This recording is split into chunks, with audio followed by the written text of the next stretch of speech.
अस्सलाम वालेकुम। Novel creation के प्लेटफॉर्म पर मेरे लिसनर्स एंड रीडर्स आप सब कैसे हैं?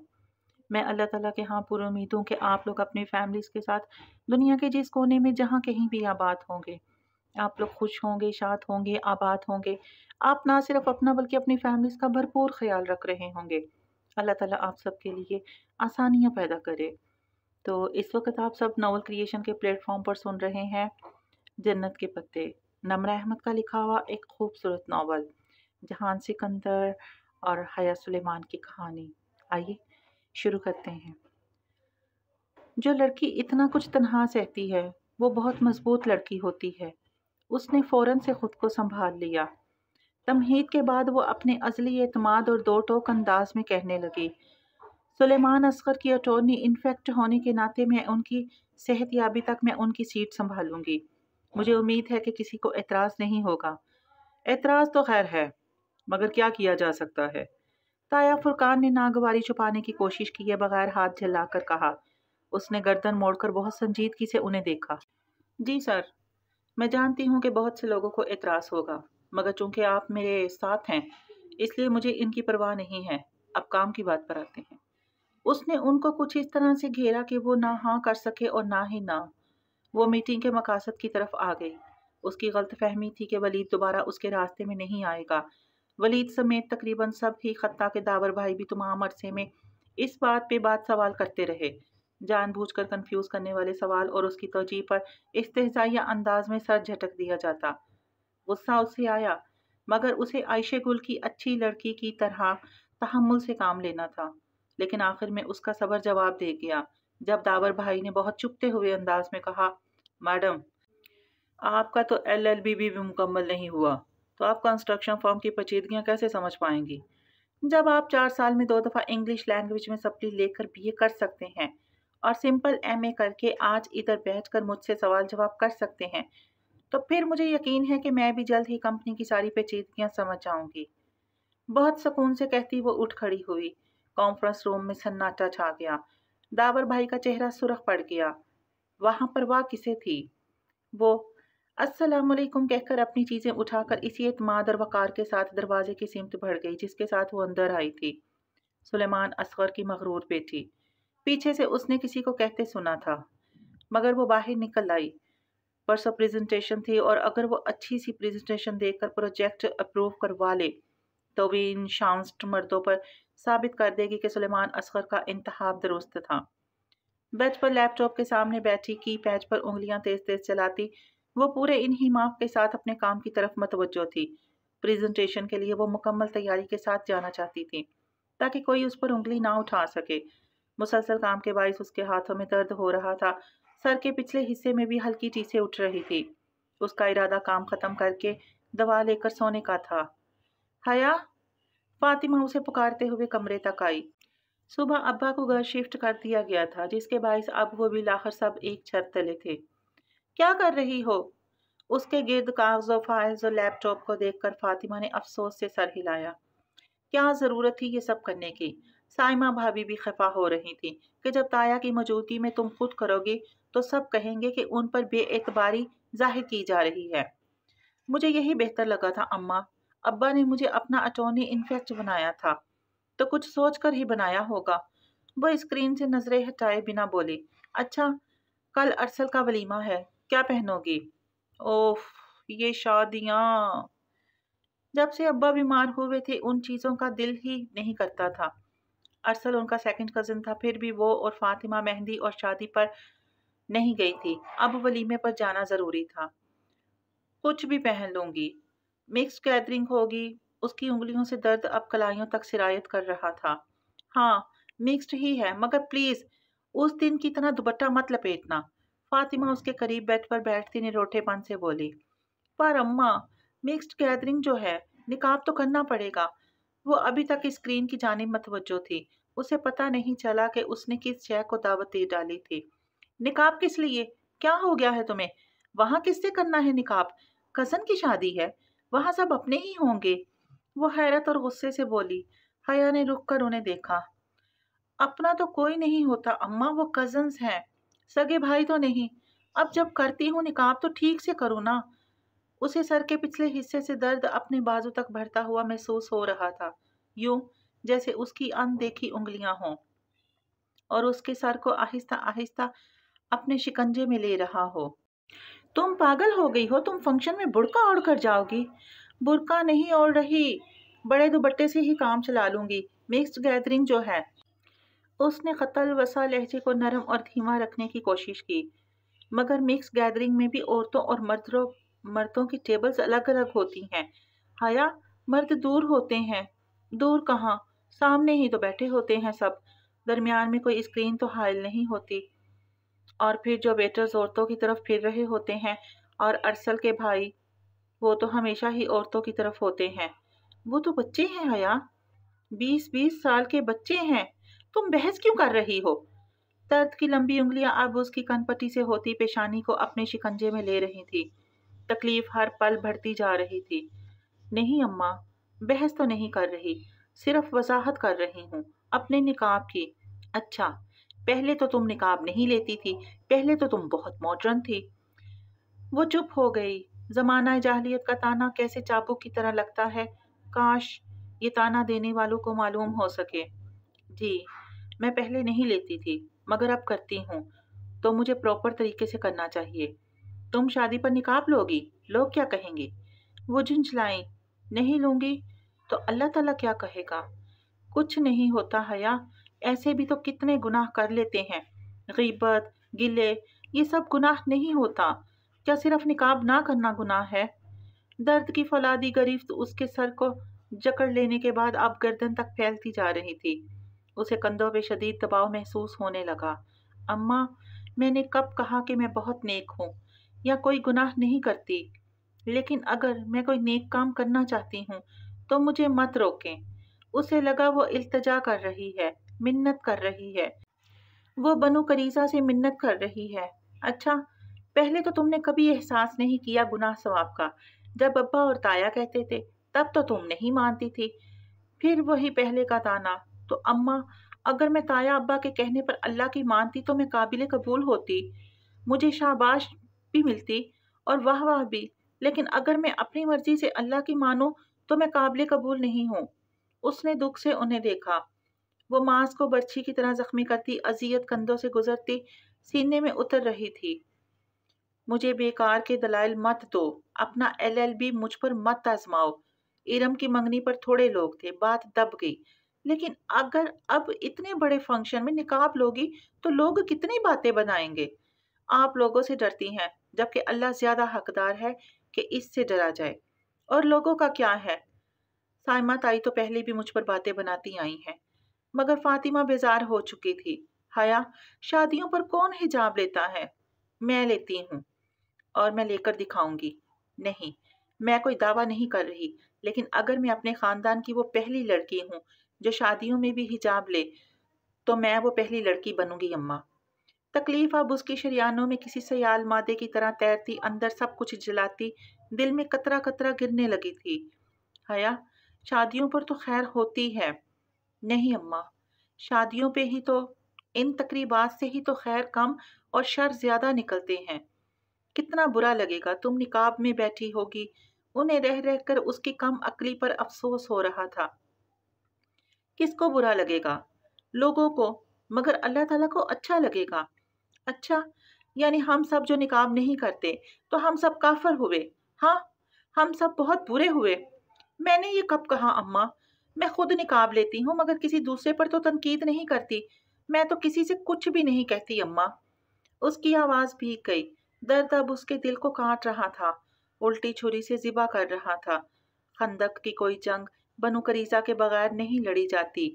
उसे भी बनु करीजा मिल गया था, और वहां से मिला जहां से उसने कभी तसव्वुर भी नहीं किया था। तुम मत कहो, मगर तुम्हारा हिजाब चीख चीख कर यही कहता है कि मैं बहुत अच्छी हूँ और बाकी सब बुरे हैं। उन्होंने हाथ उठाकर चमक कर कहा। वो कहीं से भी एक मुहज्जब और तालीम याफ्ता खातून नहीं लग रही थी। अम्मा, अगर कोई ऐसा समझता है तो ये उसके अपने अंदर की इनसिक्योरिटी है। मेरा क्या कसूर? मैं तो किसी को बुरा नहीं समझती, मैं तो बस आग से बचना चाहती हूँ। तो ये सब पहले क्यों नहीं करती थी? बचपन से तुम्हें इल्म था जहन्नुम की आग का या नहीं? इल्म था?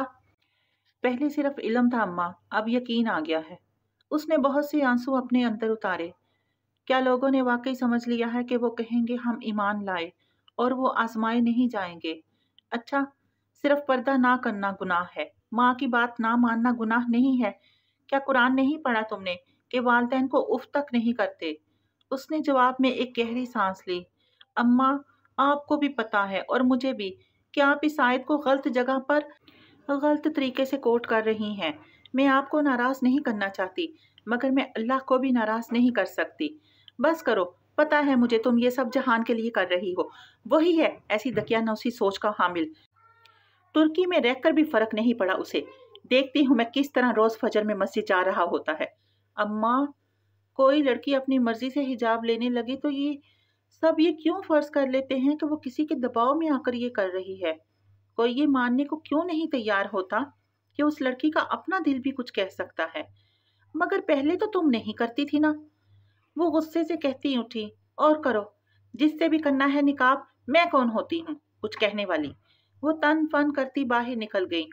उल्टी छुरी अभी तक उसके दिल को काटे जा रही थी। खून के कतरे अंदर ही अंदर गिर रहे थे। माएँ भी बाज दफा ना दिल दुखाती हैं, मगर इन्हें कभी एहसास नहीं होता। उसने आंखों को हथेली की पुश्त से रगड़ा, मगर आंसू फिर भी उबल पड़े। जाड़े और भूख की तकलीफ में खंदक खोदना कठिन होता है, या बनु करीजा की बेवफाई सहना? उसने खुद से पूछा, और अगर ये दोनों साथ मिल जाएं तब? उसका दिल अभी तक तकलीफ से रिस रहा था। प्रेजेंटेशन अच्छी चली गई, जबकि वलीमे का फंक्शन उससे भी अच्छा। आज उसने नेवी ब्लू लिबास पहना था और बड़ा सा दुपट्टा वैसे ही लिया जैसे इरम की मंगनी पर लिया था। बैठी में जरा अलग थी, मगर ये नहीं कि कटकर ही रही, बल्कि हर एक से मिली। वही सवालों जवाब का सिलसिला अलबत्ता जारी रहा। चेहरे से तो हटाओ। ये वो फिक्रा था जो हैरत और अचंभे से बहुत से लोगों ने आकर दोहराया, और जवाब में वो एक सादा मुस्कुराहट से कहती रही, थैंक यू, मैं बिल्कुल ठीक हूँ। अलबत्ता सबकी बातें दिल पर बहुत जोर से लगती थी। फातिमा ने कितनी दफा उसे आंख से इशारा किया कि चेहरा पूरा खोल ले, मगर जवाब में वो अबरू से पीछे की तरफ इशारा करती, जहां मूवी मेकर मूवी बना रहा था। वो झुंझला गई। ओहो, फैमिली वीडियो है, अपनों में ही रहेगी, बाहर थोड़ी दिखाएंगे। बिल्कुल। वह इस बात में सर हिलाकर दूसरी जानिब देखने लगी। सिर्फ शहला थी जो उसे यूं मिली जैसे कोई तब्दीली ही न आई हो। उसकी आंखें अलबत्ता अब भी वैसी ही उदास और थकान से भरपूर थीं, मगर हया को अब वजह जानने की जरूरत नहीं रही थी। उसने अभी एक दो फंक्शंस हिजाब में अटेंड किए थे। कल फातिमा से बहस का असर अभी तक दिल पे था, और शहला तो पिछले 2 साल से हर खुशी हर गमी में ऐसे ही शिरकत करती रही थी। और फिर जब इंसान कहता है कि वो ईमान लाया है, तो वो आजमाया भी जरूर जाता है। जाने शहला की तकलीफ कितनी थी और कब से थी। सलाम हो हम अजनबियों पे, उसने गहरी सांस लेते हुए सोचा। शादी के लिए दूसरे शहरों से आए कुछ रिश्तेदार ताया फुरकान के घर ठहरे हुए थे। ताया ने रात में सबका खाना किया था। उस वक्त भी उनका घर मेहमानों से भरा हुआ था जब वो प्रेजेंटेशन का बताने उनकी तरफ आए। लॉन में अंधेरा उतर आया था। ताया बरामदे में ही खड़े थे। अंदर जाने वाला दरवाजा खुला था, मगर आसपास कोई ना था। अंदर से अलबत्ता गहमा गहमी और रौनक की सी आवाजें आ रही थीं। आज प्रेजेंटेशन अच्छी हो गई है, उम्मीद है प्रोजेक्ट हमें ही मिलेगा, वो नरमी और बशाशत से बताने लगी। जो सर्द मेहरी की दीवार उन दोनों के दरमियान दर आई थी, वो इसे गिराना चाहती थी। जो भी था, उसे फितरी तौर पर ताया अब्बा से बहुत मोहब्बत थी। खैर, मुझे तो इतनी उम्मीद नहीं है। पता नहीं तुम ठीक से करके भी आई हो या नहीं। वहाँ हनूज रुख आई थी। वो बहुत उखड़े उखड़े से लग रहे थे। नहीं ताया अब्बा, सब बहुत अच्छा हो गया। मैं पूरा होमवर्क करके गई थी। वो खामोश रहे। तने हुए अब्रू और माथे के बल वो इससे खुश नहीं थे। उसने एक और कोशिश करनी चाहिए। अच्छा, बाकर साहब बता रहे थे कि साइट ही में वेंडर कुछ मसला कर रहे हैं, सप्लाई रोक दी है। मैं सोच रही थी अगर मैं खुद। वो एकदम रुकी। दरवाजा खोलकर दावर बाई बाहर आ रहे थे। हया किसी मेकानिकी अमल के तहत दुपट्टा 2 उंगलियों से थोड़ी से उठाकर नाक तक ले गई। ताया ने चौंक कर उसकी इस हरकत को देखा, फिर अंदर से आते दावर बाई को, जो इसे देखकर रुक गए थे, जैसे मुतजब्बब हों कि खड़ा रहूं या वापस चला जाऊं। ये तुम किससे पर्दा कर रही हो? ताया ने कड़े तेवरों से उसे देखा। लम्हे भर को तो उसकी समझ में कुछ ना आया। जी, तुम मेरे बेटे से पर्दा कर रही हो? ताया अब्बा, मैं तो। उसने कुछ कहना चाहा मगर वो एकदम बहुत बुलंद आवाज में बोलने लगे। मेरे बेटे आवारा हैं, लोफर लफंगे हैं, बदनीयत हैं। क्या किया है मेरे बेटों ने जो तुम उनके सामने पर्दे डालने लगती हो? ऊंची गुस्सैली आवाज ने अंदर बाहर खामोशी तारी कर दी। वो बिल्कुल साकित सी बिना पलक झपके उन्हें देख रही थी। उसकी समझ में नहीं आ रहा था कि हो क्या रहा है। तुम मेरे ही घर में खड़े होकर मेरे बेटों को घटिया और नीच साबित करना चाहती हो। तुम मेरे बेटों को जलील कर रही हो। वो गुस्से से दहाड़े। दावर भाई ने नफी में सर हिलाया, जैसे इन्हें कतन न लगा हो कि उनको जलील किया गया है। अंदर से लोग बाहर आने लगे। कोई किचन से बाहर निकला, कोई बरामदे के दरवाजे से। तमाशा सज गया था और तमाशाई जमा हो रहे थे। मेरे बेटों ने सारी उम्र भाइयों की तरह तुम्हारा ख्याल रखा। अपना भाई तो उस काफर औरत के साथ मुंह काला करके बैठ गया है ना, मगर तुम उल्टा मेरे बेटों के खिलाफ महाज बना रही हो। पूरे तुर्की में आवारा फिरते तुम्हें पर्दे का ख्याल नहीं आया था? उसका सांस जैसे रुक गया। इसी पल उनको देखा। बामुश्किल वो चंद अल्फाज कह पाई। जाहिर चचा, आप ताया अब्बा को समझाएं, इन्हें गलत फहमी हुई है। मैं तो। ठीक कह रहे हैं भाई। ये ढिकोसले तुम किसके लिए कर रही हो? पहले सारी जिंदगी ख्याल नहीं आया, अब कहाँ का इस्लाम शुरू हो गया है तुम्हारा? वो जवाबन उतने ही गुस्से से बोले। पूरे खानदान में हमारा तमाशा बनाकर रख दिया है। सब बातें बना रहे हैं कि हया बीबी निकाब में खाना खा रही थी। वो फटी फटी निगाहों से उन्हें देख रही थी। इर्द गिर्द लगे मजमे की नजरें, तहकीर, तंज, जिल्लत। उसने क्या कुछ नहीं महसूस किया था। आप सबको क्या हो गया है? वो बोलना चाहती थी मगर लबों से बस यही निकला। ताया, आपको तो हिजाब बहुत पसंद था। आप तो। बकवास मत करो मेरे सामने, और मेरी बात कान खोल कर सुन लो। अगर तुम आइंदा मेरे घर आओगी तो मुंह लपेटे बगैर आओगी। अगर तुम्हें मेरे बेटों को इस तरह जलील करना है तो आइंदा मेरे घर में कदम मत रखना। उंगली उठाकर मुतनबा करते वो सुर्ख चेहरा लिए बोले। इससे मजीद खड़ा नहीं हुआ गया। वो एकदम पलटी और अपने घर की तरफ दौड़ती चली गई। पीछे तमाशाइयों के मजमे में कहीं फातिमा भी थी, मगर वो भी उसका साथ देने के लिए आगे नहीं बढ़ी थी। उन सब ने उसे अंधेरी खंदक में तन्हा छोड़ दिया था। अपने लोन में वो बरामदे की सीढ़ियों पर ही गिरने के से अंदाज में बैठ गई। उसके हाथ कांप रहे थे और कदमों में सकत नहीं रही थी। आंखों से गरम गरम आंसू उबल कर गिरते जा रहे थे। इतनी जिल्लत, इतनी तहकीर, इतना तमाशा। ये ताया फुरकान थे, सारी उम्र इस हिजाब पे ही एक इख्तलाफ रखने वाले ताया फुरकान अब हिजाब पर ही उसके खिलाफ हो गए थे। उनका दीन, शरीयत सब किधर गया था?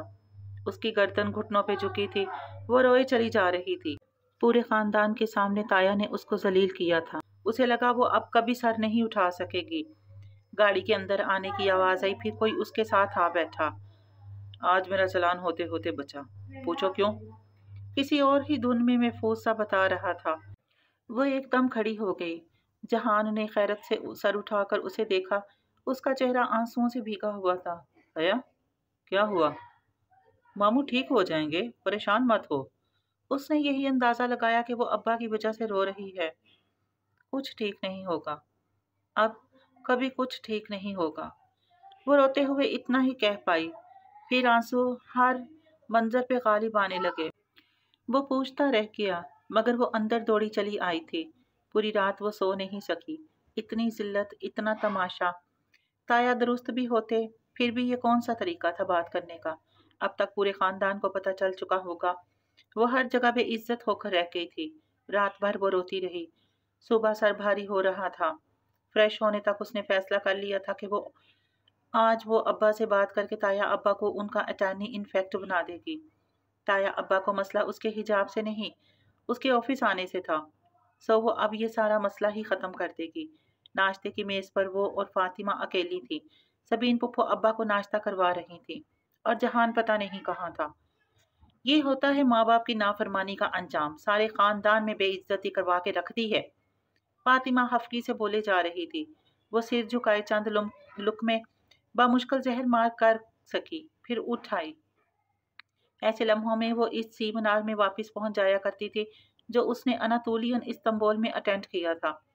اسے شیشے کی دیواروں سے ٹکر کھا کر گرتی چڑیاں یاد آتی تھی۔ اس نے بھی تو اپنے گرد ایسی ہی دیوار کھڑی کر دی تھی، اور یہ لوگ تو انہی پرندوں کی طرح تھے۔ پہلے وہ ان کی بات سن لیتی تھی تو وہ سمجھتے تھے کہ اب بھی سنتی رہے گی۔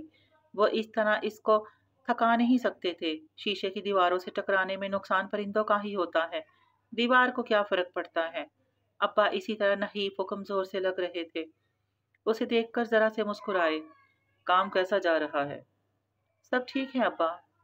اس نے آہستہ سے سب آنسو اپنے اندر اتار لیے اور بظاہر مسکرا کر بولی، بہت محنت کر رہی ہے یہ لڑکی۔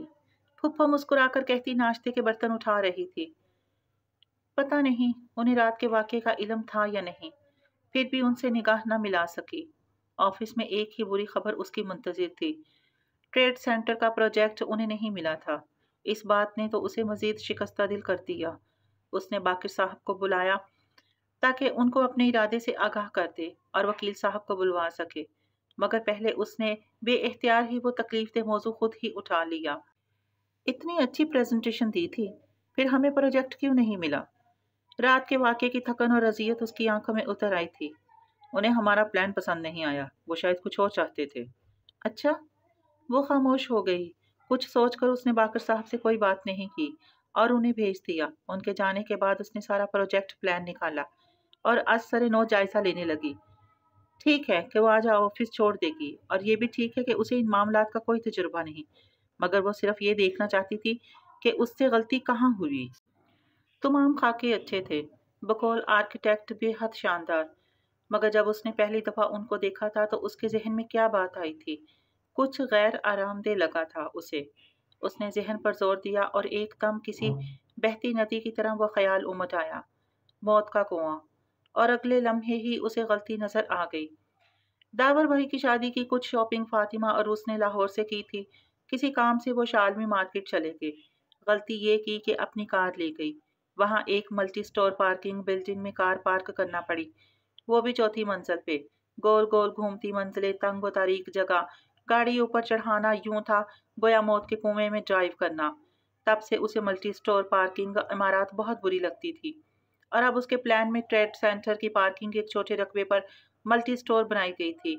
اسے تعمیراتی کاموں کا تجربہ نہیں تھا، مگر شاپنگ کا ایک طویل اور وسیع تجربہ تھا۔ پھر یہ اتنی بڑی غلطی اسے پہلے کیوں نظر نہیں آئی؟ شاید اس لیے کہ پہلے وہ خود کو کم علم سمجھ کر آرکیٹیکٹ پہ بھروسہ کر رہی تھی۔ اندھی تقلید، مگر اب اپنی عقل سے سوچا تو چونک گئی۔ لوگ ایک کھلا اور زمینی پارکنگ لاٹ پسند کرتے ہیں، اور ملٹی سٹوری پارکنگ بلڈنگز تو ادھر کم ہی بنتی ہیں۔ پھر آرکیٹیکٹ نے ایسا کیوں کیا؟ وہ جا ہی رہی ہے تو پہلے ان صاحب سے ذرا دو ٹوک بات تو کر لے۔ یہی سوچ کر وہ باہر آئی۔ ترکوں سے اس نے خود چل کر جانا سیکھا تھا۔ وہاں کسی سے راستہ پوچھو تو وہ آپ کے ساتھ چل کر اخیر منزل تک چھوڑ کے آتا تھا۔ وہ خود آرکیٹیکٹ صاحب سے ملنے چلی آئی، لیکن کوریڈور کے سرے پر وہ ایک دم پیچھے ہوئی۔ ولید اور آرکیٹیکٹ رضوان صاحب کسی بات پر ہنستے ہوئے اندر جا رہے تھے۔ وہ الٹے قدموں واپس آئی۔ ایک سرخ بتی جلنے بجھنے لگی تھی۔ کہیں کچھ غلط تھا، کچھ گڑبڑ تھی۔ واپس اپنی سیٹ پر بیٹھی وہ کتنی ہی دیر سوچتی رہی، پھر اپنے پرس میں موبائل کے لیے ہاتھ ڈالا تو وہ مخمل کا ٹکڑا بھی نظر آ گیا، جس پر سنہری دھاگے سے 2 الفاظ لکھے تھے۔ وہ اسے 2 انگلیوں میں گھماتی الٹ پلٹ کرتی سوچتی رہی۔ فرار ہر مسئلے کا حل نہیں ہوتا، مسئلوں کا حل ڈھونڈنا پڑتا ہے، راستہ تلاش کیا جاتا ہے۔ میجر احمد کا سبق اسے یاد تھا۔ چند منٹ میں اس نے اپنا ارادہ بدل دیا۔ وہ پھر سے کام کرنے پہ تیار تھی۔ کوئی اس کے باپ کے ساتھ غداری کر رہا تھا۔ اسے ساری گڑبڑ کے منبع کو ڈھونڈنا تھا۔ کانفرنس روم میں سب موجود تھے۔ وہ بنا کسی کو دیکھے سربراہی کرسی پر آ کے بیٹھ تو گئی تھی، مگر سر اٹھا کر تایا فرقان، داور بھائی اور زاہد چچا کو دیکھنا، ان سے نگاہ ملانا کتنا اذیت ناک تھا۔ اسے اندازہ نہیں تھا۔ رات کے زخموں سے پھر سے خون رسنے لگا تھا، مگر وہ کتنے آرام سے اس کے سامنے بیٹھے تھے، جیسے کچھ ہوا ہی نہ ہو۔ تو آپ نے پروجیکٹ ہار دیا؟ تایا فرقان نے نحوت بھری سنجیدگی سے اسے مخاطب کیا۔ اس نے اپنا جھکا ہوا سر اٹھایا۔ وہ تایا فرقان کی بیٹی کی طرح رات گئے پکڑی نہیں گئی تھی، جیسے کہ تایا نے ایک دفعہ اسے فون کیا تھا کہ وہ سر اٹھا نہ سکتی، نہ ہی وہ زاہد چچا کی بیٹی کی طرح چیخ چلا کر داور بھائی کو پورے خاندان میں بے عزت کرنے کی مجرم تھی۔ زاہد چچا نے اسے سخت سناتے ہوئے اپنی بیٹی کی حرکت کو کیوں فراموش کر دیا، اور تایا نے بھی کبھی داور کی اس بے عزتی پہ باز پرس کی؟ پھر اب مگر وہ حجابی لڑکی تھی، اور کوئی حجابی لڑکی پہ کتنا ہی کیچڑ اچھالنے کی کوشش کرے، اسے میلا نہیں کر سکتا تھا۔ جی سر، میں نے ہار دیا۔ تایا کی آنکھوں میں آنکھیں ڈال کر اس نے اسپاٹ انداز میں کہا، کیا آپ وجہ بتانا پسند کریں گی؟ ولید کی بات پر اس نے گردن موڑ کر اسے سنجیدگی سے اسے دیکھا۔ میں آپ کو جواب دہ نہیں ہوں ولید صاحب۔ درست، پھر میں آپ کو مطلع کرنا چاہوں گا کہ ہم گرین ہاؤس والا پروجیکٹ ڈیلے کرنے پہ مجبور ہو چکے ہیں۔ کیوں؟ وہ چونکی، اسے معلوم تھا کہ وہ کتنا اہم پروجیکٹ تھا۔ کیونکہ بجٹ نہیں ہے، فنڈز کم پڑ رہے ہیں، ہمارے پاس اس کو کیری آن کرنے کے لیے اتنا پیسہ نہیں ہے۔ اس نے ایک کاغذ حیا کی طرف پڑھایا جس پہ ایک لمبا سا فگر لکھا تھا۔ اتنی رقم کا انتظام کیسے ہوگا؟ وہ سوچ میں مضطرب ہو گئی۔ مگر اس طرح پروجیکٹ بند کرنے سے تو بہت نقصان ہوگا۔ پھر کیا کریں؟ یہ میرے ابا کا پروجیکٹ تھا، ہم اس کو یوں کال آف نہیں کر سکتے، وہ فکر مندی سے کہہ رہی تھی۔ تم ہمیں یہ اماؤنٹ لا دو، ہم اسے جاری رکھیں گے، بات ختم۔ زاہد چچا نے بیزاری سے کہا۔ وہ دونوں تایا چچا اسے یوں مخاطب کرتے تھے جیسے وہ ان کے بھائی کی بیٹی نہیں، ملازمہ ہو۔ واقعی؟ اگر میں آپ کو یہ اماؤنٹ لا دوں تو آپ کام جاری رکھیں گے؟ کیا آپ زبان دے رہے ہیں؟ اس کا لہجہ تیز ہو گیا۔ ان کا چیلنج کرتا مذاق اڑاتا انداز اسے پہلے سے زیادہ برا لگا تھا۔ رات کے زخم پھر سے کھرچنے لگے تھے۔ بالکل، تایا فرقان نے شانے جھٹکے۔ ٹھیک ہے، میں پیر کی صبح آپ کو اپنے فیصلے سے آگاہ کر دوں گی، وہ فائل بند کرتے ہوئے ختمی انداز میں بولی۔ پھر جب وہ اپنے آفس آئی تو موبائل بج رہا تھا۔ اس نے کرسی پر تھکے تھکے انداز میں گرتے ہوئے فون اٹھایا۔ نمبر جہان کا تھا۔ کیسی ہو؟ وہ چھوٹتے ہی فکر مندی سے پوچھنے لگا۔ ٹھیک ہوں، اس نے انگلیوں سے پیشانی مسلتے ہوئے جواب دیا۔ بے خوابی کے باعث سر بے حد درد کر رہا تھا۔ چلو پھر لنچ ساتھ کرتے ہیں، میں نے ایک چھوٹا سا اٹالین ریسٹورنٹ دیکھا ہے، تو میں ایڈریس سمجھاؤں؟ یہ میرا شہر ہے جہان بے، مجھے اس کے راستے معلوم ہیں، ریسٹورنٹ کا صرف نام بتاؤ۔ وہ بھی ہلکا سا ہنس دیا۔ اوہ سوری، F10 میں اٹالین اوون پہ آ جاؤ۔ کار ڈرائیور چلا رہا تھا۔ وہ پچھلی نشست پہ بیٹھی سیل فون پہ نمبر ملا رہی تھی۔ اس نے ابا کی نصیحت پہ عمل کرنے کا سوچا تھا۔ کال ملا کر اس نے فون کان سے لگایا۔ صد شکر کہ انہوں نے کال ریسیو کر لی۔ السلام علیکم عزیشان انکل، میں حیا بات کر رہی ہوں۔ کار ٹریفک کے ساتھ بہتی چلی جا رہی تھی، اسی طرح اس کے تنے پریشان اعصاب ڈھیلے پڑتے جا رہے تھے۔ ان سے بات ختم کی تو آفس سے فون آ گیا۔ وینڈر مال کی سپلائی کھولنے پہ تیار نہ تھے، اور پرانی قیمت پہ تو ہرگز نہیں۔ سراسر بلیک میلنگ تھی، اور بلیک میلرز سے تو اسے نفرت تھی۔ کل میری میٹنگ ارینج کروا دیں وینڈر سے، میں ان صاحب سے خود بات کرنا چاہوں گی۔ اس نے بند کر دیا۔ کار ریسٹورنٹ کے سامنے آ کھڑی ہوئی تھی۔ وہ اطالوی ریسٹورنٹ کی بالائی منزل کی سیڑھیاں چڑھتی اوپر آئی۔ دوپہر کا وقت تھا، تمام میزیں خالی تھیں۔ ہال کی ایک دیوار شیشے کی بنی تھی جس سے نیچے ڈبل روڈ اور اس کے پار گرین بیلٹ کے درخت سبزہ نظر آ رہا تھا۔ شیشے کی دیوار کے ساتھ کونے کی میز پہ وہ بیٹھا تھا۔ اسے آتے دیکھ کر وہ دھیرے سے مسکرایا۔ وہ بنا کسی دقت کے اسے نقاب میں پہچان لیتا تھا۔ پہلی دفعہ جب وہ نقاب میں اس کے پاس گئی تھی، فریڈم فلوچیلا کے احتجاج کے دن، تب بھی اس نے کوئی حیرانی ظاہر نہیں کی تھی۔ شاید وہ حیران کم ہی ہوتا تھا۔ پہلے فیصلہ کر لو لنچ کس کی طرف سے ہے؟ کرسی کھینچ کر بیٹھتے ہوئے میز پر اس نے اپنا پرس رکھا۔ آف کورس تمہاری طرف سے ہے، اصغر اینڈ سنس کی قائم مقام ایم ڈی مجھ غریب آدمی کو لنچ تو کروا ہی سکتی ہے۔ شیور، اس نے بشاشت سے کہتے ہوئے موبائل رکھنے کے لیے پرس کھولا۔ مخمل کا ٹکڑا اندرونی جیب میں 1000 کے نوٹ کے ساتھ رکھا تھا۔ 1000 کا نوٹ۔ وہ زپ بند کرتے ہوئے چونکی، پھر نامحسوس سے انداز میں پرس کو اندر سے دیکھا۔ اس کا روپوں والا پاؤچ آفس میں ہی رہ گیا تھا۔ اب سوائے لاوارث سے اس نیلے نوٹ کے اس کے پاس کچھ نہیں تھا۔ اللہ اللہ، کاروباری الجھنوں میں پاؤچ اٹھانا یاد ہی نہیں رہا۔ اب کیا کرے؟ کیا ہوا ایم ڈی صاحبہ، پیسے تو نہیں بھول آئیں؟ وہ مسکراتے ہوئے اسے دیکھ رہا تھا۔ ایک تو اس آدمی کی عقابی نظریں۔ اس نے سنبھل کر پرس بند کیا۔ तुम एमडी साहबा से ऐसी गैर जिम्मेदाराना हरकत की तवक्को कर सकते हो? बज़ाहिर मुस्कुराते हुए वो सीधी हुई। नहीं, खैर, ऑर्डर करो। तुम्हारा शहर है, तुम्हें ज़्यादा पता होगा। वो पीछे होकर बैठ गया। हया ने श्योर कहते हुए मेन्यू कार्ड उठाया। उसको लंच करवाना था, और वो भी 1000 के नोट से। एटीएम भी पाउच में था, और वो कोई ऐसी हरकत नहीं कर सकती थी जिससे जहान को पता चले कि वो पैसे वाकई भूल आई है, वरना अदायगी कर देगा। सवाल अना का था, लेकिन 1000 में उसे अतालवी लंच कैसे करवाऊं? उसने कदरे इस तरफ से फहरिस्त देखी। सुनो, सिर्फ मेन कोर्स मंगवाना। सलाद, स्टार्टर और ड्रिंक्स के फालतू अखराजात मुझे पसंद नहीं है।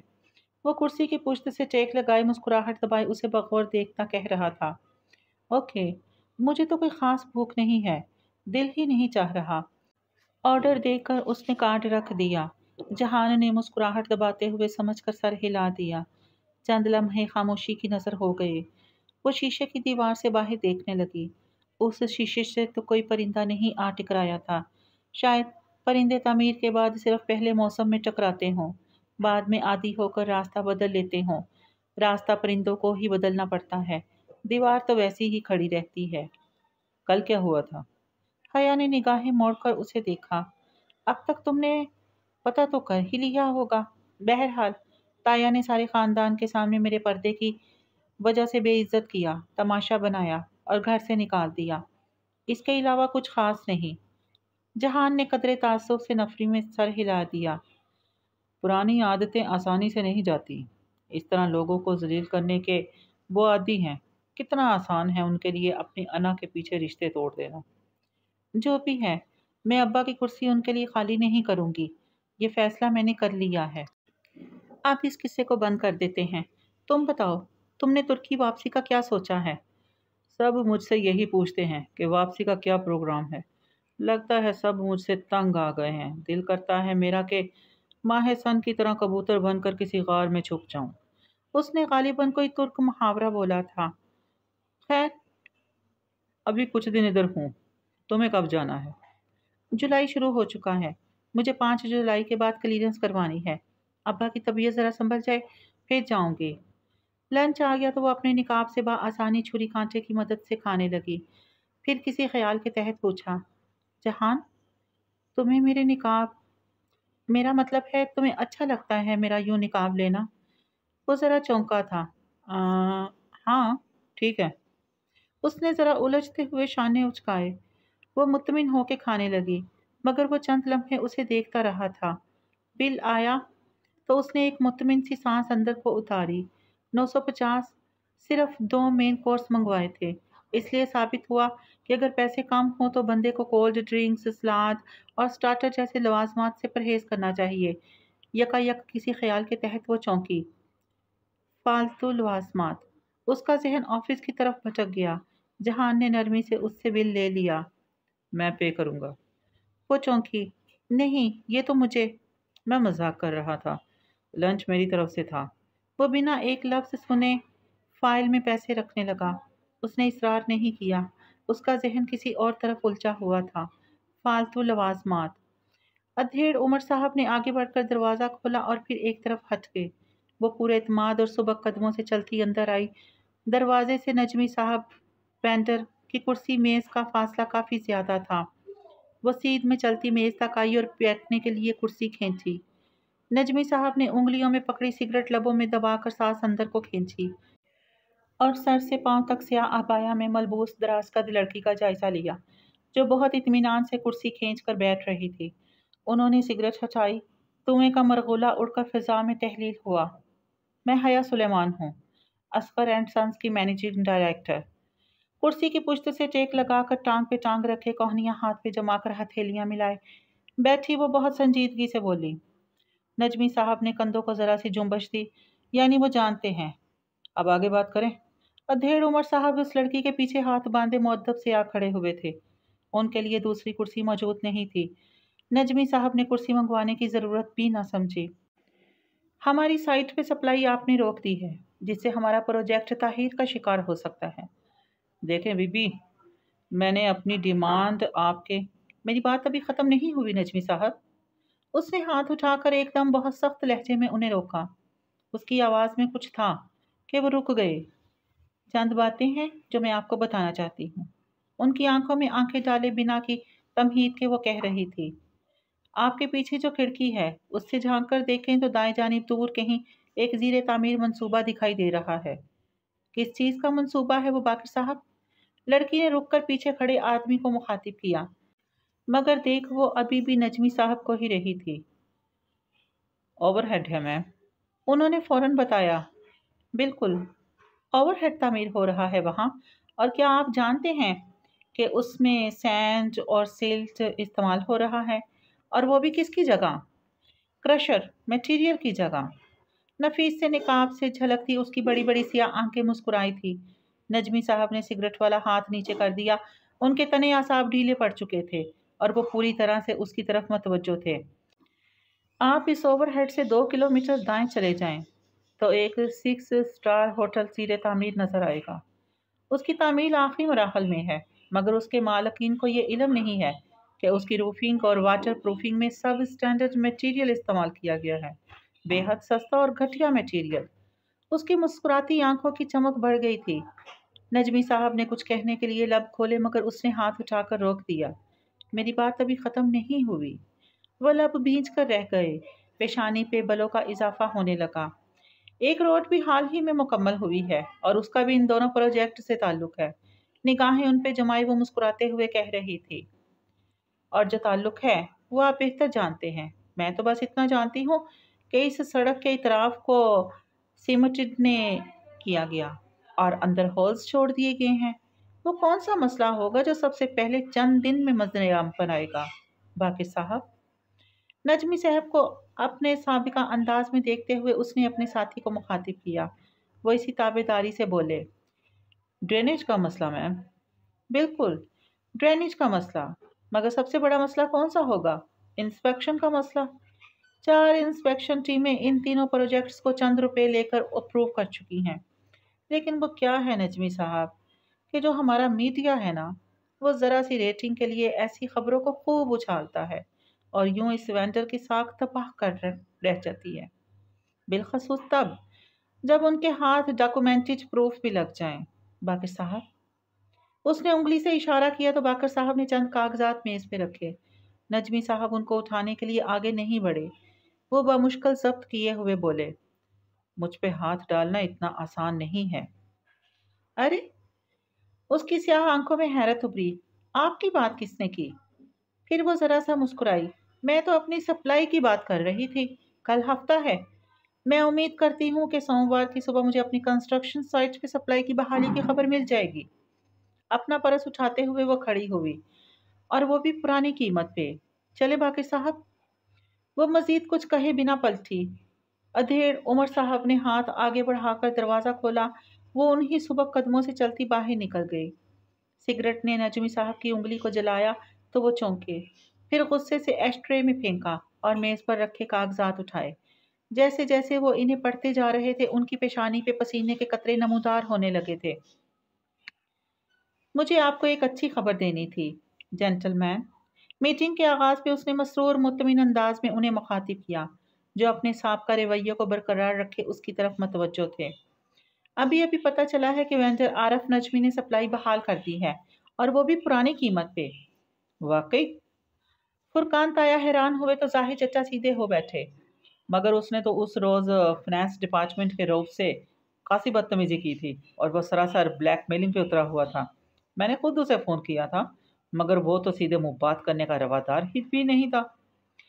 پھر آپ کو بلیک میلر سے نپٹنے کا فن سیکھ لینا چاہیے سر، کیونکہ میں نے اس سے بات کی ہے اور وہ غیر مشروط طور پر سپلائی بحال کرنے پہ راضی ہو گیا ہے۔ ظاہر چچا خاموش ہو گئے۔ ان کے لیے یہ سب خاصا غیر متوقع تھا۔ اگر سلیمان صاحب ان کو آ کر بتاتے کہ انہوں نے وینڈر کو راضی کر لیا ہے تو انہیں حیرانی نہ ہوتی، کیونکہ وہ اس قابل تھے۔ تب ہی تو وہ اپنے بڑے بھائی سے زیادہ مضبوط شیئر ہولڈر اور ایم ڈی تھے، مگر حیا یہ بات نگلنا بھی دشوار تھا۔ آپ کو گرین ہاؤس اسکیم کے لیے بجٹ کم پڑ رہا تھا، اس لیے میں نے بجٹ کو ری شیپ کیا ہے۔ وہ اپنے کاغذات آگے پلٹ کر بتانے لگی۔ हमें जितनी रकम चाहिए वो हमारे बजट के अंदर ही पूरी हो सकती है अगर हम फालतू लवाजमात को निकाल दें। मतलब? ताया फुरकान ने अबरू उठाए। हम हर साल तमाम शेयर होल्डर्स को सालाना प्रॉफिट का एक मुनकसम हिस्सा देते हैं, जबकि बहुत सी कंपनियां शेयर होल्डर्स को सालाना प्रॉफिट डिविडेंड देने के बजाय उसको री इन्वेस्ट करती हैं। हम भी इस दफ़ा शेयर होल्डर्स को हिस्सा देने के बजाय उसे इस प्रोजेक्ट में लगा देंगे, मगर इस तरह तो मतलूबा रकम पूरी नहीं होगी। वलीद, आप इनकी बात मुकम्मल होने दें। सेठी साहब ने पहली दफ़ा वलीद को टोका। पहली दफ़ा बोर्ड मीटिंग में उसकी साइड ली गई थी। सब खामोश हुए तो उसने कहना शुरू किया, हम अपने बजट का 15 से 20% हिस्सा मार्केटिंग और एडवर्टाइजमेंट में खर्च करते हैं। हम फिलहाल भी यही कर रहे हैं। हम मार्केटिंग कर रहे हैं ताकि मुस्तकबिल में हमें प्रोजेक्ट्स मिले। वो लम्हे भर को रुकी। लंबी मेज़ के गिर्द मौजूद तमाम एग्जीक्यूटिव्स अब बाक़ितन बगौर उसे सुन रहे थे। मुस्तकबिल के प्रोजेक्ट्स जो अभी मिले नहीं और जिन पे काम करने के लिए हमारे पास पैसे नहीं, उनके लिए हम अपने हालिया प्रोजेक्ट को कुर्बान नहीं कर सकते। मैंने मार्केटिंग बजट को घटाकर 5% कर दिया है। यूँ हम बआसानी वो रकम आहिस्ता आहिस्ता इस प्रोजेक्ट में मुंतकिल कर सकते हैं। क्या किसी को कोई एतराज़ है? पीछे टेक लगाकर बैठे हुए उसने ज़रा मुस्कुराकर खामोश पड़े कॉन्फ्रेंस रूम पे निगाह दौड़ाई। वो जानती थी कि अब कोई इस पे एतराज़ नहीं कर सकता था। वो आहिस्ता आहिस्ता अपना इंतखाब दुरुस्त साबित कर रही थी। आज ताया फुरकान के घर हया के दादा की बरसी की कुरान खानी थी। खैरात की देगें अलग थी, सब मधु थे सिवाय उसके। उसको जाने की ख्वाहिश भी नहीं थी। वो मगरिब पढ़कर लाउंज में आई तो फातिमा जहान से कुछ कह रही थी। उसे आते देखकर खामोश हो गई। अच्छा, मैं जा रही हूँ। सरसरी सा मतला करके बाहर निकल गई। वो पहले ही जा चुकी थी। अब्बा कमरे में सो रहे थे। उनके पास नर्स थी। वो खामोशी से सोफे पे आ बैठी और टीवी का रिमोट उठाया। किन अखियों से उसने लाउंज की बड़ी खिड़की के पार अम्मा को लोन अबूर करते देखा। वो उससे नाराज नहीं थी, बात भी ठीक से करती, मगर ऐसे जैसे कि उन्हें बहुत दुख पहुंचाया गया हो। बाहर बिजली जोर की चमकी। पल भर को खिड़कियों के बाहर सारा लॉन रोशन हो गया। फिर अंधेरा छा गया। वो कुछ सोचते हुए उसके सामने आ बैठा। हया ने टीवी नहीं चलाया। वो रिमोट पकड़े बैठी बस उसको देख रही थी। वो कुछ कहना चाहता था शायद। अम्मा क्या कह रही थी? उसने बज़ाहिर सरसरी से अंदाज में पूछते हुए बात का आगाज़ किया। जहान ने सर उठाकर उसे देखा। नीली जीन्स पे स्याह टी शर्ट पहने गीले बालों को पीछे किए वो जैसे कहीं जाने के लिए तैयार लग रहा था। वो चाहती हैं कि मैं तुम्हें समझाऊं कि तुम ये बुर्का वगैरह छोड़ दो। वो संजीदगी से कहने लगा। उसकी पुश्त पे लाउंज की दीवार गिर खिड़की पे टिप टिप कतरे गिरने लगे थे। तारीख पड़ा आसमान पहले ही बादलों से ढक चुका था। तो तुमने क्या कहा? वो इसी तरह मुत्तमिन से अंदाज में टांग पे टांग रखे बैठी थी, जैसे वो अपने ऑफिस में बैठा करती थी। बात तो ठीक है उनकी। तुम एक बुर्के के लिए अपने इतने रिश्ते नहीं खो सकती। बाहर बादल जोर से गरजे थे। खिड़की के शीशों पे तड़ातड़ गिरते कतरों की अब आवाजें आने लगी थी। दूसरों को छोड़ो, तुम अपनी बात करो जहान। क्या तुम भी मेरे हिजाब से खुश नहीं हो? वो उसकी आंखों में देखते हुए बोली तो उसकी आवाज़ बहुत धीमी थी। अगर मैं कहूँ कि मैं नहीं हूँ, तब? अगर मैं कहूँ कि तुम मेरे लिए इसे छोड़ दो, तब? दूर कहीं जोरदार आवाज़ आई थी, जैसे बिजली गिरने की होती है, जैसे सदमा पहुंचने की होती है। क्या तुम मुझे चॉइस दे रहे हो? यकायक उसकी आवाज़ में सर्द महरी धार आई। अगर मैं कहूँ हाँ, तब? वो उठी और छोटे छोटे कदमों से चलती दीवार गिर खिड़की के पास जा खड़ी हुई। उसने स्याह लंबी कमीज और चूड़ीदार पहन रखा था। बाल भी सीधे कमर पे गिर रहे थे। कमीज और बालों के रंग का फर्क गैर वाजिया सा था। स्याही जिसका ना आगाज था ना एहतमाम। मुझे कभी किसी ने कहा था कि खंदक की कोई जंग बनु करीजा के बगैर वजूद में नहीं आई, और तब मैंने सोचा था कि मेरे सारे कराबतदार तो मेरे साथ ही होंगे। वो भीगते शीशे के पार तारीक लॉन को देखती कह रही थी। ताया अब्बा हिजाब के सबसे बड़े अलम बरदार, अम्मा जिनकी हमेशा से ख्वाहिश थी कि मैं अल्लाह के करीब हो जाऊं, और मेरा शौहर जो रोज़ सुबह फजर पढ़ने मस्जिद जाता है। लेकिन आज मुझे पता चला कि आयशा ठीक कहती थी।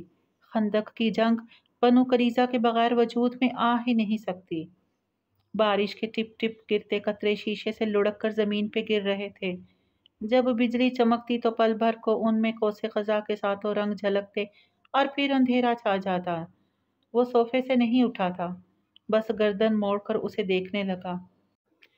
अगर मैं लोगों के लिए हिजाब लेती होती तो लोगों के कहने पे छोड़ भी देती, लेकिन मैं अब नहीं छोड़ सकती। आंसू उसकी आंख से टूटकर गाल पे फिसलता गया। क्यों? मैं यही नहीं समझ पा रहा कि आखिर क्यों। वो उसके पीछे आ खड़ा हुआ था। बादल अभी तक गरज रहे थे। हाया ने जवाब नहीं दिया। उसने एक नज़र जहान को देखा और फिर आगे बढ़कर कोने में रखी मनी प्लांट की सब्ज बोतल उठाई, पौधे की बेल झटक कर निकाल फेंकी और बोतल को हाथ से पकड़े हुए दीवार पे दे मारा। कांच टूटा, टुकड़े गिरते गए और एक नोकदार बड़ा टुकड़ा उसके हाथ में रह गया। ये पकड़ो। उसने बोतल की गर्दन का वो टुकड़ा जहान की तरफ बढ़ाया। और जाकर अपनी माँ की गर्दन में उतार दो। हया, उसने बेयकीनी से उसे देखा। हया ने अफसोस से सर नफी में हिलाया और आखिरी टुकड़ा बाकी मादा किरचियों पे फेंक दिया। नहीं कर सकते ना? कांप उठता है ना दिल। लगता है ना जैसे आसमान फट पड़ेगा अगर तुमने ऐसा सोचा भी। उसने गर्दन मोड़कर भीगी आंखों से बाहर बरसती मूसलाधार बारिश को देखा। मुझे भी ऐसा ही लगता है। वो बोली तो उसकी आवाज़ आंसुओं से भारी थी। मुझे भी ऐसा ही लगता है जहान। अल्लाह ने अमानत को आसमान और ज़मीन पे पेश किया था, मगर दोनों ने उसे उठाने से इनकार कर दिया था और उसे इंसान ने उठा लिया था।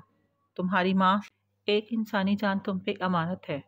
ऐसे ही मुझ पर मेरा वादा अमानत है। मैंने ज़िंदगी में बस एक दफ़ा कोई वादा किया अल्लाह ताला से, कोई मुझे उसे निभाने क्यों नहीं देता। बिजली ने अपनी चांदनी फिर से हर सू बखेर दी। बस लम्हे भर की चांदनी और फिर अंधेरी रात छा गई। मुझे किसी ने कहा था कि दिल मारे बगैर नूर नहीं मिलता, और मैं सोचती थी कि नूर क्या होता है। जानते हो नूर क्या होता है? आंसुओं ने गले में फंदा डाल दिया था, दम घोटने वाला फंदा। नूर कुरान होता है, अल्लाह का हुक्म जिनको पूरे का पूरा लिया जाता है। एक हिस्सा लेकर दूसरे से इनकार नहीं किया जाता। जहान, मैं हमेशा सोचती थी कि अल्लाह क्यों कहता है कि अगर कुरान को पहाड़ पे नाज़िल करता तो वो टूट जाता। मुझे कभी इस बात की समझ नहीं आई थी, मगर आज आ गई है।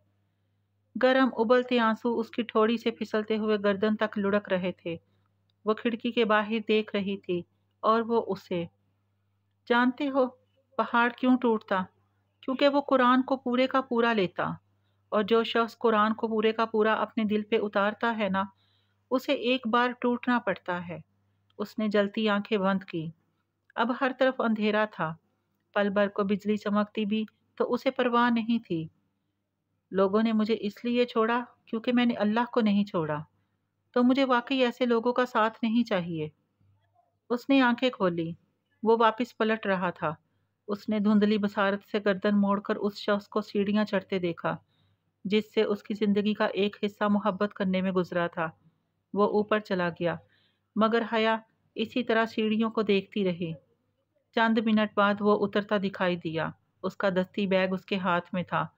वो बिना उसकी तरफ देखे, बिना कुछ कहे बाहर निकल गया। उसने उसे नहीं रोका, आवाज तक न दी, दे ही नहीं सकी। आंसुओं ने हर रास्ता रोक दिया। वो जा रहा था। वो जाने के लिए ही तो आया था। वो जा रहा था। वो जाने के लिए ही तो आया था। उसने भीगा चेहरा खिड़की की तरफ मोड़ा। वो अब उसे तेज बारिश में सुबक कदमों से लौन अबूर करता नजर आ रहा था। बौछार उसे भिगो रही थी, मगर उसने इससे बचने के लिए भी सर पर कुछ नहीं ताना था। गेट के करीब पहुंचकर वो लम्हे भर को रुका और पलट कर देखा। हया का दिल डूब कर उभरा। रुखसार पर बहते आंसू मजीद तेजी से लुढ़कने लगे। जहान ने आखिरी बार पलटकर उसे नहीं, बल्कि ऊपर अपनी माँ के कमरे की खिड़की को देखा था। चूंकि फुफ्फो उधर नहीं थी, सो अगले ही पल जहान ने गर्दन जरा सी ताया फुरकान के घर खुलने वाले दरमियानी दरवाजे की तरफ मोड़ी। उसकी माँ वहाँ थी। उसे अब भी सिर्फ अपनी माँ की फिक्र थी। फिर वो मुड़ा और गेट खोलकर बाहर निकल गया। हया पलटने लगी। तब ही उसको बाहर दरमियानी दरवाजे की ओट में कुछ गायब होता दिखाई दिया। गुलाबी और पीला आंचल, इरम का दुपट्टा, जो वो पहचानती थी। یقیناً ارم ادھر آئی تھی اور وہ سب سن چکی ہوگی۔ اس نے گہری تھکن زدہ سی سانس اندر کو کھینچی۔ ارم کس سلسلے میں ادھر آئی تھی وہ نہیں جانتی تھی، نہ ہی یہ کہ جہان نے اسے دیکھا تھا یا نہیں، مگر وہ اتنا ضرور جانتی تھی کہ وہ واپس جا کر تمام رشتہ داروں کے بیچ کھڑے ہو کر سارا قصہ مزے سے دہرائے گی۔ قرآن خوانی کی تقریب میں رنگ بھر جائے گا، گوسپ کا ایک نیا موضوع۔ لاؤنج میں دروازہ اماں پورا بند کر کے نہیں گئی تھی، سو اسے یہ خام خیالی ہرگز نہیں تھی کہ ارم نے کچھ نہ سنا ہوگا۔ بس چند ہی منٹ پورے خاندان کو پتہ چل جائے گا کہ حیا نے جہان کو گنوا دیا ہے۔ وہ حیا کے پردے سے تنگ آ کر اسے چھوڑ کر چلا گیا ہے۔ وہ تھکے تھکے سے انداز میں واپس صوفے پہ آ گری۔ کھڑکی کے ساتھ سبز سی بوتل کی کرسیاں ابھی تک بکھری تھی۔ اس میں انہیں اٹھانے کی ہمت نہیں تھی، اس میں ابھی کسی شے کی بھی ہمت نہیں تھی، اس میں ابھی کسی شے کی ہمت نہیں تھی۔ وہ ارم ہی تھی، اور اس نے وہی کیا جو حیا نے سوچا تھا۔ فاطمہ واپس آئی تو سخت متاسف تھی۔ وہ سبین پھپھو کی بات سن ہی نہیں رہی تھی، جو بار بار کہہ رہی تھی، بھابھی وہ اس وجہ سے نہیں گیا، اس نے مجھے صبح بتا دیا تھا کہ وہ آج چلا جائے گا، اس نے ویسے ہی چلے جانا تھا۔ پھپھو کو ارم سے بھی شکوہ تھا، انہوں نے ارم کو ہلکا سا ڈانٹ بھی دیا تھا کہ غلط بات نہ کرے، مگر فاطمہ کا انداز بتا رہا تھا کہ انہیں یقین نہیں ہے۔ ان کے نزدیک اگر کوئی اس سب کا ذمہ دار تھا تو وہ حیا تھی، جس نے اپنی ضد کے پیچھے سب کھو دیا تھا۔ جب تایا نے اسے بے عزت کر کے گھر سے نکالا تھا تب وہ روئی تھی، لیکن جب جہان چلا گیا تو اس نے اپنے آنسو پونچھ لیے تھے۔ خندق کی جنگ میں صرف بنو قریظہ ہی تو نہیں ہوتا نا، اس میں جھاڑے کی سختی بھی ہوتی ہے، اور سردی اور خشکی جو لوگوں کے رویوں میں در آتی ہے، رشتے سرد مہر ہو جاتے ہیں، اور اس میں بھوک کی تنگی بھی ہوتی ہے، معاشی دباؤ اور فکر بھی ہوتی ہے۔ وہ اب پرواہ کیے بنا کان لپیٹے اماں کی ساری باتیں سنتی رہتی اور آگے نکل جاتی۔ آفس میں البتہ اب رویہ ذرا بدلا تھا، اس کی بات سنی جاتی تھی، کبھی کبھار تائید بھی ہو جاتی۔ وہ کوریڈور میں چل کر جا رہی ہوتی یا لفٹ کے انتظار میں کھڑی ہوتی، لوگ ادھر ادھر ہٹ جاتے، اس کے لیے رستہ چھوڑ دیتے، اس کے لیے کھڑے ہو جاتے۔ ہیڈ آرکیٹیکٹ رضوان بیگ کو اس نے اگلے ہی روز اپنے آفس میں بلایا تھا۔ بیٹھیے۔ اپنے محسوس انداز میں پاور سیٹ پہ ٹیک لگا کر بیٹھتے ہوئے اس نے ہاتھ سے سامنے کرسی کی جانب اشارہ کیا۔ وہ بیٹھ گئے، البتہ چہرے پہ ذرا الجھن تھی۔ کچھ پئیں گے؟ کافی ٹھیک رہے گی۔ شور۔ اس نے انٹر کام کا ریسیور اٹھایا۔ ایک اچھی سی بلیک کافی اندر بھیجیے، بغیر چینی کے۔ رضوان صاحب ذرا چونکے۔ ریسیور رکھ کر وہ واپس کرسی پہ پیچھے ہو کر بیٹھی اور سنجیدگی سے ان کو دیکھا۔ بیگ صاحب، ادھر آپ نے کون سی ملٹی سٹوری پارکنگ دیکھ لی جو آپ کو لگا کہ اس ٹریڈ سینٹر میں اسے ہونا چاہیے؟ میرا خیال تھا کہ وہ ایک منفرد آئیڈیا ہے جس میں کم جگہ پر ایک بہت بڑی پارکنگ بن سکتی تھی۔ آپ کے ساتھ اور کس کا خیال تھا یہ؟ رضوان صاحب نے ابرو اٹھائی۔ آپ مجھ پہ الزام لگا رہی ہیں۔ بنا گھبرائے وہ قدرے ناگواری سے بولے۔ بیگ صاحب، آواز نیچی رکھ کر بات کریں، کیونکہ آپ کے پارٹنر نے ایک دو جگہ بہت فخر سے آپ کا اور اپنا کارنامہ بیان کیا ہے۔ میں تو پھر آپ سے بند کمرے میں پوچھ رہی ہوں۔ میرا کوئی پارٹنر نہیں ہے، یہ دھمکیاں آپ کسی اور کو دیں۔ ایک عمر گزری ہے کارپوریٹ ورلڈ میں، آپ کی طرح وراثت میں کرسی نہیں ملی۔ وہ استہزائیہ انداز میں کہتے اٹھے۔ اگر میرا آئیڈیا ان کو پسند نہیں آیا تو اس کی ذمہ داری ہم دونوں پر ہے۔ میں نے ڈیزائن بنایا، آپ نے پیش کیا، اگر کوئی مسئلہ تھا تو اس وقت آپ کی سمجھداری کدھر تھی؟ جو آپ نے تب کچھ نہیں کیا، اب اپنی ناکامی کو چھپانے کے لیے آپ مجھ پہ الزام لگا رہی ہیں۔ مائی فٹ۔ وہ سر جھٹک کر تیزی سے مڑے اور باہر نکل گئے۔ اس نے جیسے سمجھتے ہوئے سر ہلایا اور فون کا ریسیور اٹھایا۔ ایک نمبر ڈائل کر کے وہ دھیرے سے بولی، عمران صاحب، پورے آفس میں موبائل جیمر آن کر دیں، جیسا کہ ہم نے پہلے بات کی تھی، اور بیگ صاحب کے آفس فون کی ایک لائن مجھے ٹرانسفر کر دیں۔ ریسیور واپس رکھتے ہوئے ایک طویل سانس اس کے لبوں سے آزاد ہوئی تھی۔ وہ جانتی تھی کہ اس نے رضوان بیگ کو اکسا دیا ہے۔ وہ اب پہلی کال اسے ہی کریں گے جو ان کا ساتھی تھا۔ اخلاقی حرکت تھی یا غیر اخلاقی، اسے یہی درست لگا تھا۔ سمندری بغلے ساحل کنارے پھڑپڑاتے ہوئے اڑ رہے تھے۔ نیلا خوبصورت باز فورس آج صبح بہت ہی پرسکون تھا۔ وہ ہاربر کے قریب سڑک پر ڈرائیو کر رہا تھا۔ اس کی توجہ سمندر کی طرف تھی، نہ موسم کی جانب۔ وہ قدرے تشویش کے عالم میں ایک ہاتھ سے موبائل پہ نمبر ملا رہا تھا۔ جب سلسلہ ملا تو اس نے فون کان سے لگایا۔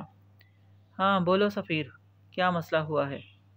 دوسری جانب سے آواز سن کر وہ بھویں سکیڑ کر بولا تھا، عبد الرحمن بھائی، میں نے بہت کوشش کی مگر معاملہ میرے ہاتھ سے باہر ہے۔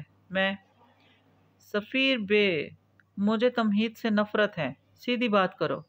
وہ ذرا بیزاری سے بات کاٹ کر بولا تھا۔ کار کی رفتار اس نے قدرے آہستہ کر دی تھی۔ اس کے تنے ہوئے اعصاب پوری طرح فون کی طرف متوجہ تھے۔ بھائی میں اصل میں بہارے مسئلہ کر رہی ہے۔ اس نے پہلے ہمیں کہا کہ وہ آخری فلائٹ سے جائے گی، سب کے جانے کے بعد اس نے سب کو راضی کر لیا کہ اسی شرط پہ وہ بغیر کوئی شور ڈالے آرام سے چلی جائے گی۔ پھر وہ نہیں جا رہی؟ اس نے بمشکل اپنی ناگواری چھپاتے ہوئے پوچھا۔ صرف یہی نہیں، اس نے اپنا پاسپورٹ بھی جلا دیا ہے اور اس کا کہنا ہے کہ جب تک آپ نہیں آئیں گے اس کے پاس وہ نہیں جائے گی۔ بہارے عائشے اور آنے کے جانے کے بعد عثمان شبیر کے گھر پہ تھی اور وہ یقیناً اسے وہیں بلا رہی تھی۔ سفیر، میں نے تمہیں ایک کام کہا تھا، وہ بھی تم سے نہیں ہوا۔ بہت اچھے۔ وہ برہمی سے گویا ہوا۔ سوری بھائی۔ وہ نادم تھا۔ پھر آپ کب آئیں گے؟ میں کیوں آؤں گا؟ اتنا فارغ ہوں میں کہ ایک ضدی بچے کی مرضی پہ چلا آؤں۔ اسے بولو اس نے جانا ہے تو جائے، نہیں تو نہ جائے، مجھے پرواہ نہیں ہے۔ اور سنو، اب اتنی غیر اہم باتوں کے لیے مجھے تنگ مت کرنا۔ قریب چھڑکتے ہوئے اس نے فون بند کیا اور ڈیش بورڈ پہ ڈال دیا۔ مسائل پہلے کام تھے، جو یہ ایک نیا مسئلہ کھڑا ہو گیا تھا۔ اب اس کا پاسپورٹ پھر سے بنوانا پڑے گا، اور یہ بہارے کی شرائط۔ ذرا ایک دو کام کر لے پھر نپٹے گا وہ اس ٹانگ برابر لڑکی سے۔ ناگواری سے سر جھٹکتے ہوئے اس نے سوچا۔ اس کے سر کے پچھلے حصے میں پھر سے درد اٹھنے لگا تھا۔ وہ لاؤنج میں صوفے پہ پیر اوپر کیے بیٹھی تھی۔ اس کے ہاتھ میں ویسلین کی ڈبی تھی، جس میں سے وہ 2 انگلیوں پہ کریم نکال کر ایڑیوں پہ مل رہی تھی۔ فاطمہ اور سبین شام کی چائے پی کر ابھی ابھی اٹھی تھی۔ ارم کے سسرال والے آئے تھے، شادی کی تاریخ رکھی جا رہی تھی، سو ان کا وہاں ہونا ضروری تھا۔ حیا کا دل بھی نہیں چاہا کہ وہ وہاں ان کے ساتھ ہو جائے۔